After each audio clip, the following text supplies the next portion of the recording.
The biome had never seen the sky directly, only through glass. Inside the jar was an entire world no bigger than a bedroom lamp. Tiny trees with moss-covered trunks stretched toward the curved ceiling. Drops of water rolled down the inside like giant rainstorms. Little glowing insects drifted through the fog. Between pebbled mountains and rivers, no wider than shoelaces.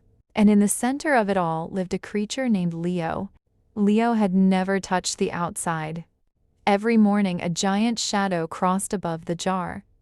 The enormous face of a girl pressed close to the glass, her breath fogging the world like winter clouds. Her name, Leo, had learned from muffled vibrations, was Adra. Adri talked to the jar constantly. "You're my tiny forest," she whispered one night. "I wish I could live in there." Leo didn't understand the words completely, but he understood her sadness. The outside world fascinated him. Through the curved walls he saw impossible things. Mountains made of books. Artificial suns hanging from ceilings. Storms trapped inside glowing screens. And monsters. At least they looked like monsters. Huge, barking beasts ran across the room. Thunder machines screamed outside the windows.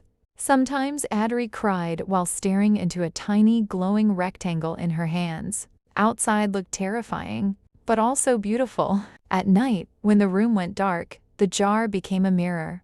Leo could see himself reflected against Adri sleeping nearby. Two trapped creatures? Two worlds separated by glass? One evening, everything changed. The room shook violently. Boom. Boom. Boom. The giants outside shouted. Red lights flashed through the windows. Adri rushed into the room, grabbing the jar carefully against her chest. Leo's world trembled. Waterfalls crashed from the moss cliffs. Trees bent sideways. Creatures hid underground. "What's happening?" Adri cried. Then came the sound. Crack. The house groaned like a dying animal. Adri stumbled. The jar slipped. For one horrifying second, Leo saw the entire outside world spinning above him. Then, shish! Glass exploded everywhere. Cold air rushed into the biome for the very first time. Real wind. Real sky. Leo crawled from the broken remains of his tiny world onto the carpet. Wilderness beyond the jar. The outside was endless. Terrifying. Beautiful. Adri stared at the tiny creature standing among shards of glass. Leo stared back. Neither moved. Then Adri